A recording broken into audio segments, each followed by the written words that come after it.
ये नागानी आफत को लिए मैं गुजारिश करूंगा तमाम सियासी पार्टियों को कि खुदा के लिए 6 माह के लिए अपनी तमाम ऐसी सरगर्मियां सस्पेंड कर दें। अपनी माँ बहन बेटियां जो इस वक्त घरों से बेघर होकर सड़कों पे हैं, गलियों में हैं, स्कूलों में हैं, उनका साया बने, उनके सर पे दुपट्टे का काम करें, उनके सर पे साए का काम करें, हमारे बच्चों को लें, उनकी कफालत करें। ये सारी चीज़ें सारी सियासी जमातें मिलकर करें।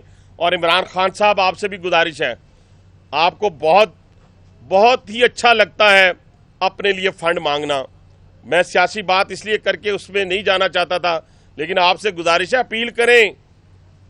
आप इस वक्त पाकिस्तान डूबा हुआ है, डूब रहा है, अपील करें, आप अपने लोगों से पैसा मांगें। अपने लिए तो मांगते हैं, अपने पाकिस्तानियों के लिए भी मांगें, अपने लोगों के लिए भी मांगें।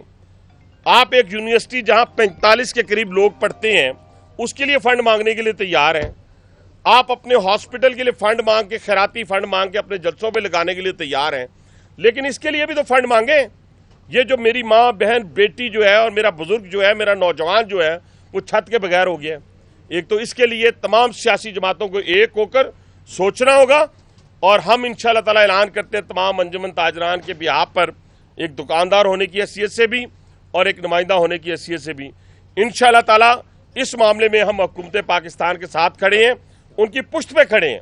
और पुश्त पे खड़े होकर इंशाअल्लाह हम अपने इन जो सैलाब ज़दगान हैं, इनकी मदद के लिए अपना फ़र्ज समझ के हम इंशाअल्लाह किरदार अदा करेंगे।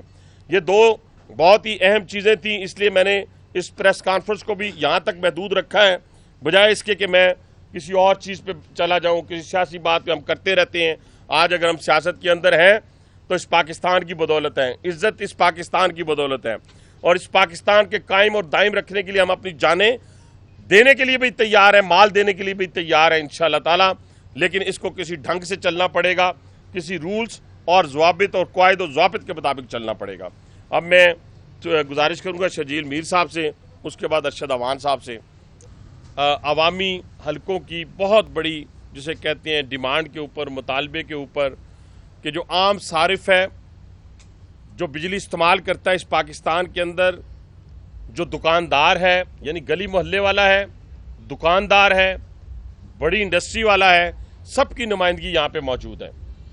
और इस प्रेस कॉन्फ्रेंस करने का मकसद सिर्फ ये था कि पिछले 5-7 दिनों से एक अवामी नुमाइंदा होने की हैसियत से आम लोगों की तरफ से बहुत प्रेशर था कि हमारे जो हम इस काबिल नहीं रहे, ड्राइवर मिलते हैं, वेटर्स हमें मिलते हैं, हमें माली मिलता है, हमें पियोन मिलता है, हमें हर किस्म का जो शख्स क्लर्क मिलता है, हर बंदा कहता है कि हम अपनी सैलरी में से बिल नहीं दे सकते। यहाँ तक तो बात बहुत तेज़ी के साथ बढ़ रही थी, लेकिन अब दुकानदार भी जो है वो भी मजबूर हो गया है कि वो अपनी दुकानें नहीं चला सकता। अब जो कारखानेदार है वो भी मजबूर हो गया है कि वो अपना कारखाना नहीं चला सकता। एक तरफ तो वज़ीर आज़म पाकिस्तान जो हैं वो अल्हम्दुलिल्लाह अल्लाह ताला के फजल व करम से शबाना रोज़ मेहनत से एक कुदरती आफत का मुकाबला कर रहे हैं, जो कि कुदरती आफत का मुकाबला तो नहीं किया जा सकता, लेकिन कम अज़ कम उसके सामने अपने लोगों के साथ खड़े हैं और दिन रात मेहनत कर रहे हैं। और फिर पूरी दुनिया से तकरीबन, मैं आज अलल ऐलान कहता हूँ, तमाम मीडिया के ज़रिए अपनी आवाम को बताना चाहता हूँ कि 10 अरब डॉलर की जो है वो इन्वेस्टमेंट पाकिस्तान के अंदर आ रही है, पैसे आ रहे हैं, और ये 10 सितंबर से पहले आएंगे। 10 अरब डॉलर की बड़ी रकम है, जिसमें यूएई, सऊदी अरब, चाइना और दूसरे ममालिक शामिल हैं। इसमें एशियन डेवलपमेंट बैंक भी है, इसमें वर्ल्ड बैंक भी है, इसमें IMF भी है। ये 10 अरब डॉलर। लेकिन एक तरफ वज़ीर आज़म की शबाना रोज़ मेहनत है और दूसरी तरफ वज़ारत ख़जाना जो है वो इस सारी मेहनत को रायगां करने पे तुली हुई है।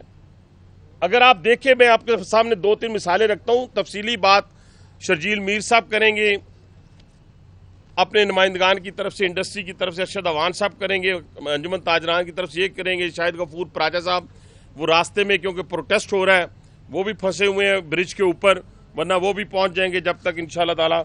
मैं 2-3 मिसालें आपके सामने रखना चाहता हूं और मैं वज़ारत ख़जाना से कहूँगा कि ये लुट मार बंद करें। खुदा के लिए ये बड़ा आसान तरीका है कि जो पहले से टैक्स देता है उसको टैक्स पे टैक्स लगाई जाए, और जो नया آپ فائلر ڈھونڈنے نا اور جا کے ان سے کہیں جو پہلے والے ہیں ان سے کہیں جی موسمیاتی میں عجیب قسم کے ٹیکسز جو ہیں وہ میں دیکھ رہا ہوں اس کے اندر. یعنی یہ ایک انڈسٹری کا بل میرے ہاتھ میں ہے جو ایکچوئل اس کا بل جو ہے 2,92,000 ہے.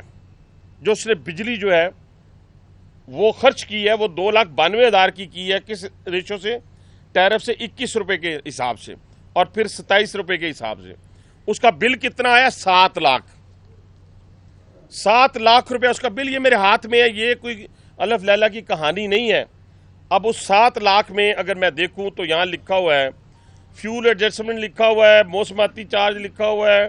اب تو ہمیں یہ ٹیکس جو لگے ہیں, انکم ٹیکس لکھا ہوا ہے, جنرل سیلز ٹیکس لکھا ہوا ہے, اس کے اندر موصول گورنمنٹ رقم الیکٹریسٹی ڈیوٹی لکھی ہوئی ہے, ایف سی چارج لکھا ہوا ہے, ٹی آر, مطلب کہ 11 کے قریب ٹیکسز جو ہیں اس میں لگا کے 4 لاکھ روپیہ وصول کیا گیا. اس کے بعد آپ آ جائیں, ایک اور انڈسٹری کا بل ہے جو لاسٹ منتھ اس کا بل آیا 1,67,00,000 روپیہ. آج اس کا بل آیا 3,82,00,000 روپیہ. وہ خدا کا بندو, یہ تو بند کر کے بھاگ جائیں گے, یہ تو چلے جائیں گے, یہ تو گئے. اس کے بعد آ جائیں آپ, یہ گھروں کے بل میں نے منگوائے ہیں. یہ ہم نے اپنے علاقہ سے صادق آباد سے, ڈوگ کالا خان سے, ڈوگ کھبا سے, یہ سیٹلائٹ ٹاؤن کے بل نہیں میں نے منگوائے. اس کے بل اگر آپ دیکھ لیں تو 100 یونٹ ایک بندے نے خرچ کیا ہے تو اس کا آ رہا ہے 3500. 200 یونٹ کا آپ کہہ رہے ہیں کہ جی وہ فری ہے, اس کا آ رہا ہے 4,000, 5,000, اور میرے ڈرائیور کا آیا 16,000.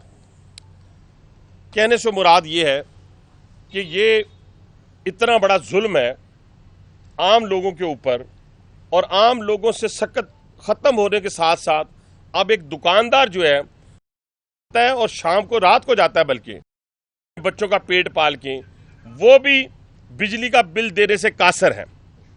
انڈسٹری چلانے والا جو ہے وہ بھی 1.5 کروڑ اگر ایکسٹرا بل دے دے گا ٹیکس کی مدوں میں تو پھر میرا خیال ہے اس کی انڈسٹری بھی نہیں چلے گی.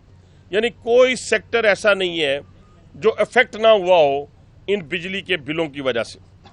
میری گزارش یہ ہے, اور الحمدللہ اس آواز کو انشاءاللہ تعالی وزیر اعظم پاکستان سنیں گے, اور جو انہوں نے کمیٹیاں بنائی ہیں, کمیٹیاں بنتے تک تو لوگوں کے گھروں کے چولہے بھی ٹھنڈے ہو جائیں گے. ان کے رزلٹ آنے تک فوری فیصلے ہونے چاہیے کہ جو شخص جو ہے جتنا بھی یونٹ آپ اس کو فری کر رہے ہیں اس کو اگر اتنا بل آیا تو وہ بل جمع نہ کرائے.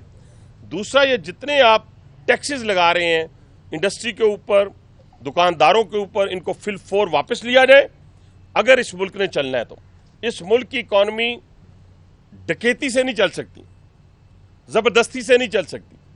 اس ملک کی اکانومی کو چلانے کے لیے جو راستہ وزیر اعظم پاکستان نے اپنایا ہے وہ بہترین راستہ ہے, اور وزارت خزانہ کو چاہیے کہ ان کے راستے کو اپنائے. اگر یہی ان کا سٹائل رہا, یہی باتیں رہیں, یہی جب آپ بات کرتے ہوئے یہ کہیں گے ہاں جی کوئی نہیں جی دنیا کے اندر یہ ہو گیا. میں تو کل ایک اپنی ہی ہماری یہاں پہ وزارت خزانہ کی ایک ہماری ذمہ دار خاتون ہے, انہوں نے جس طریقے سے ڈرایا ہے تو اگر ڈرانا ہی تھا تو پھر ڈرانے کے لیے اور لوگ کافی تھے ہمارے.